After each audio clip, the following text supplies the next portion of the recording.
Selamat pagi saudara-saudara. Di pagi ini saya mengangkat keadaan yang menyangkut semua yang disebut pandemi corona.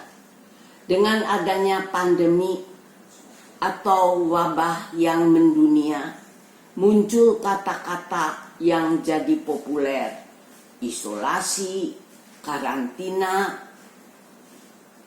Orang yang positif terkena virus corona dirawat di rumah sakit, tidak boleh ditengok oleh siapapun.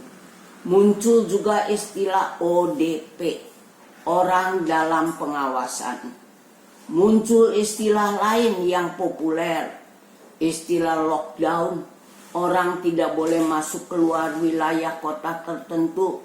Muncul juga anjuran supaya orang tinggal di rumah, jangan keluar rumah untuk kumpul-kumpul dengan orang banyak.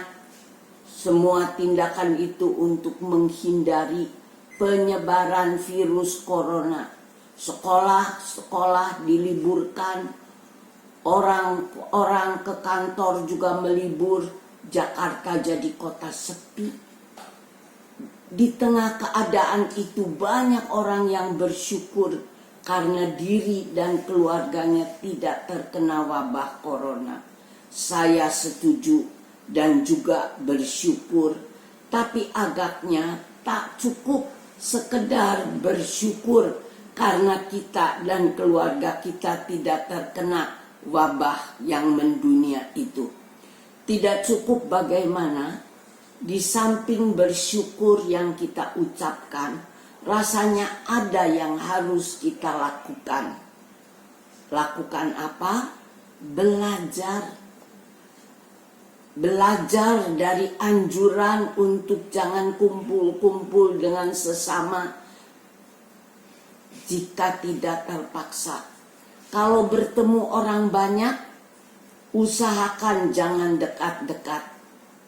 Karena pernah digolongkan pada ODP, seorang dokter anggota jemaat mengingatkan saya untuk jangan keluar rumah, juga jangan menerima tamu di rumah selama 14 hari.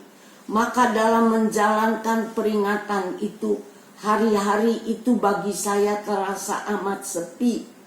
Di tengah rasa sepi itu, saya teringat akan ayat dalam kitab Kejadian 2 ayat 18 yang mengatakan, Tuhan berfirman, tidak baik kalau manusia itu seorang diri saja.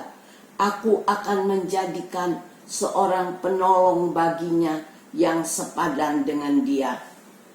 Juga saya ingat ayat yang dikatakan Yesus kepada para muridnya di dalam Injil Matius pasal 22 ayat 39 yang mengatakan, kasihilah sesamamu manusia seperti dirimu sendiri. Dua ayat itu, saudara-saudara, telah mengingatkan saya di tengah kesepian saya betapa pentingnya kehadiran sesama kita, kehadiran seorang teman yang Allah karuniakan supaya sebagai manusia kita jangan sendirian, jangan kesepian. Sesama, entah sesama di tengah keluarga, teman di tempat kerja, dalam berjemaat, tetangga ataupun siapa saja, orang yang disebut sepadan di dalam kitab Kejadian. Orang itu belum tentu selalu cocok dengan kita.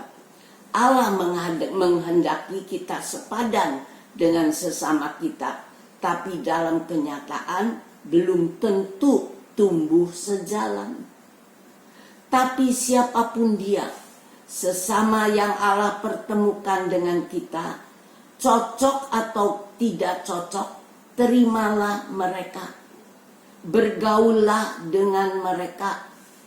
Allah mengaruniakan mereka, mengaruniakan sesama untuk jadi penolong, jadi teman. Terima siapa saja yang Allah pertemukan dengan kita dalam perjalanan hidup kita. Sekalipun kita tidak cocok dengan dia, upayakan untuk kita jadi teman bagi dia. Ini adalah kesempatan yang indah. Pandemi bisa membuat kehadiran sesama jadi berbahaya bagi kita.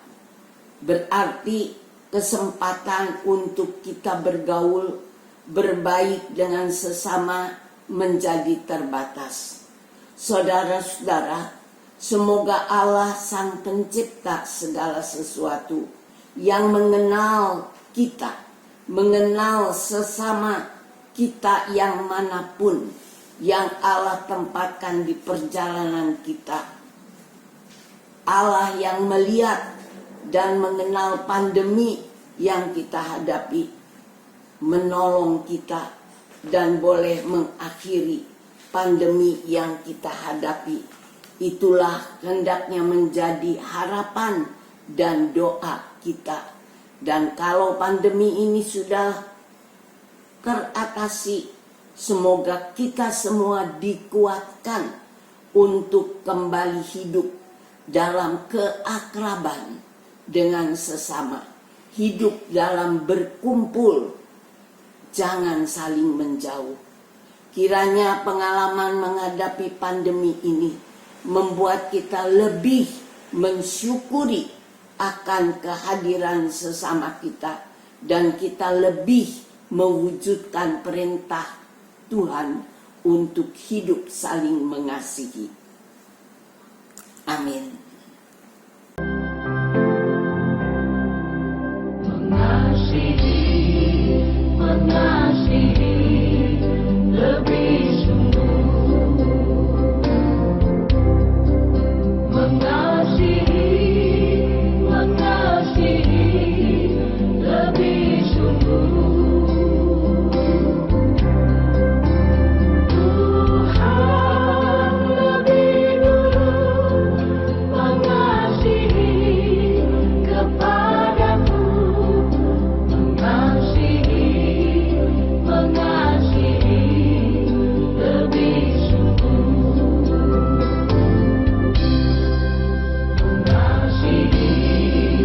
mengasihi lebih sungguh,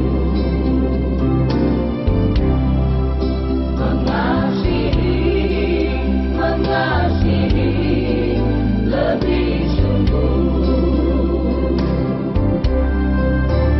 Tuhan lebih dulu mengasihi